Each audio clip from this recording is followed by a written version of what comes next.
Hey everyone, and welcome back to another Borkno game video. Today's video is dedicated to a set of Datamined info. Thanks to Tony and some folks at Eden for pretty much covering this. And before we pretty much go over the dates, you can already see them. Take this with a grain of salt because Datamined info is never 100% accurate. But let's go ahead and talk about this, all right? So as far as everything goes, we pretty much know everything up to the 15th. From the 16th and forward, we did not know this information. By that I mean, 2 times dungeon drops, but most importantly, it's going to be Chapter 9 release and the Hatsune event occurring on February 17th.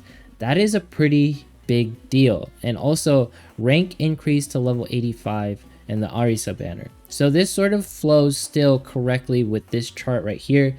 You can see here that Arisa is going to be appearing at the tail end of the banner, and she's going to actually be disappearing at the tail end of March pretty much. And what you're seeing here is sort of like information that people sort of put together in order to see what is going to happen in the future. And if we keep following this pace, technically we can predict all of the events and talk about which are the things that we can save for and what are the different metas that are going to be occurring. Now, with this being said, nothing will be 100% accurate, but knowing the way Cygames develops games and just the way like Princess Connect looks, it's a fairly old game. So what that means, like, it's very hard to essentially change like the overall back end of the game. It's not like current games where you can just like sort of just like flip things on top of its head. And not to mention, this isn't personally developed by Crunchyroll, it's developed by Cygames. So what I'm trying to say is that it would be very difficult for Crunchyroll to change these banners, change these events, because it would cost extra money for them. And as you guys all know, Crunchyroll is very particular about their pockets, you know what I mean? They want things to be maximum efficiency in order to get the most amount of money, right? Companies want essentially is more money, right? So what I'm trying to say here is that the change is to this, like the change to the future banners we'll be getting is highly unlikely. And pretty much if you're free to play, just save until June if this is, staying within accuracy. And just note that, other characters will be having rate ups in the future. If you haven't seen already, the levels of bait on Rin's banner is absolutely ridiculous because there is Maho and Makoto on this banner. And it hurts because if you don't have Makoto, everyone knows you should reroll for her. And there's some folks trying to reroll for Makoto. I saw someone on one of my community tabs did 30k worth of gem rolls, and they did not get a single Makoto. All right. Now note that they're rate up, right? And then Rin has her 3% over here. Shori's at 2%. So if you want to roll for Shori, that's okay. But if you go into the exchange lineup, you can actually get Maho and Makoto. So technically, this is your chance at a Makoto banner. But I'm warning you, do not pull on this banner just because of the fact that you should technically not pull until Summer Keru or even pre-fest. All right, should we roll during New Year's Yui's banner and all that stuff? That is up to you at the end of the day. Personally, Christina is pretty good. She has a defense break similar to Makoto, not as good as Makoto, but the fact is she is going to defense break and she's going to be really good for clan battle. At the end of the day, it's always up to you. But note that pre-fest also has double rate, and just because it has double rates and rate up is a lie, as we all know, I personally will stick with pre-fest. Doesn't really matter. All that matters is you save so that you have enough pretty much gems to pity, because we all know at the end of the day, rate up is a lie. All that matters is if you're going to pull on a banner, you have enough gems to pity, because it hurts when you go all in and you don't get a character. I've experienced it plenty of times on gachas, before I did YouTube, and the fact that you can go in on a banner and never get the rate up, it hurts to the highest degree. So I highly recommend folks just to not pull on this banner, even as a free to play, just because of the fact that the gems that we acquire is going to be difficult. I'm not sure if you guys have seen this, and here it is. This is going to be our gem income, right? So during events, we can get up to technically 2,000, gems from it, depending on how things flow, right? And that's including like clearing chapters and all the gotchas and stuff. Luna Tower, whenever that appears, is going to be 1,000 free gems, right?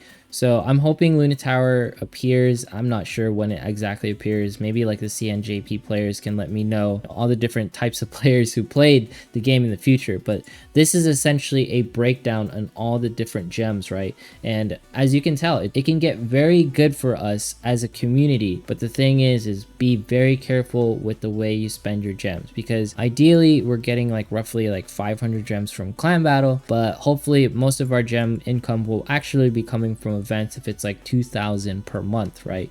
Because just knowing like how unreliable clan battle, PvP, and all these things can be for gem income, the thing that I want us to proactively do as a community is warn each other on the levels of baits on the different banners, right? At the end of the day, waifu over meta. So if any of these characters radiate to you as far as like, you know, they are your waifu, then of course pull for them. But please, I beg you, do not pull on these banners. Outside of Summer Carry and Pre-Fest, you need to stay strong and not pull on anything. I know Ilya's really good for PvP, just don't do it, alright? As a free-to-play, you want to maximize your gems. And if you pull and you don't get the character and you can't pity for the character, I bet you're probably going to not like Princess Connect as much. All right, let's go ahead and cover a few more things. Let's talk about like the new furniture over here in the guild house. I really like it personally.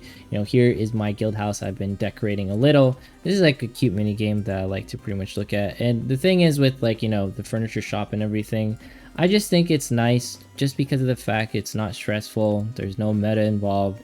It's just me literally like looking at cool people's houses, because when I play gacha games and when I play Princess Connect, overall I just want to relax and have a good time. So all the folks who work really hard on pretty much their guild house that I'm showing, like empty guild houses, you know, congrats to you. Wow, this is amazing. You deserve a like, Juzo. This is good stuff right here. This is what I like to see. The levels of commitment on this guild house is pristine. I like it. I like it. All right. Other than like, you know, the furniture, the levels of bait on this banner, you know, let's talk about like the actual quest drop features for main quest. I highly recommend folks to focus more on normal story just to get like some earrings. Is it still worth it to do stamina refreshes? In my opinion, no. Of course, take that with a grain of salt. Just because our gem income right now is fairly low, we don't know what events are coming. Even though the Datamined info says stuff, Datamined info has been wrong quite a few times in my playthroughs of different gachas, right? So make sure, you know, within normal, make sure to farm all these blue earrings, because this is going to be quintessential for your progress. These blue earrings in particular, they actually do not have a hard mode that you can farm them from. Note that pretty much the green ones and the red shields, those can be farmed in hard areas, right? So for example, the green earrings, they have a hard drop in like 3 different areas, and I believe like the red shield has like 2 different areas, but that blue one is very coveted, fairly difficult to get. So make sure to get like a couple, especially if you plan to build newer characters. Every single character you build will pretty much require those. So this is like the thing that's really, it makes free-to-play players feel trapped a little, right? Because you have a really decent banner for clan battle, and then couple that with the fact that you also have main quest here who has double drop rates and you want to expend your gems. Princess Connect is going to constantly bait your gems. And I just want to warn the average player, do not be tempted by this, alright? Do not be tempted by this, because this is going to, remember, you are here for the summons, you are here for the waifus, you are not here for the meta. You don't want to expend too much money in gacha games. That's a rabbit hole that you do not want to climb down, because I climbed down it, my friend, and it is not fun.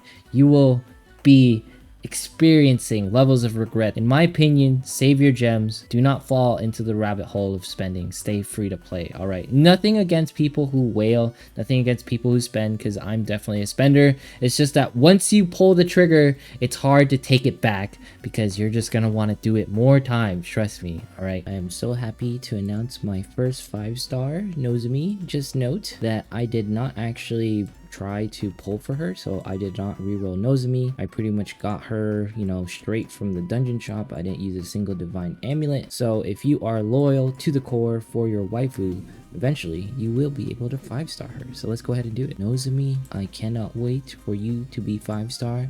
My very first 5-star. Here we go. Aw, yeah. Let's see like the differences and stuff. I didn't plan to even look at her stats. I'm just way too excited. Oh my god. 5-star. Yay. I'm so happy. Very, very nice. Look at all this. And then she should also get a boost, like she gets a double. So not only does she have 1 here, now she has, ooh, nice-oo.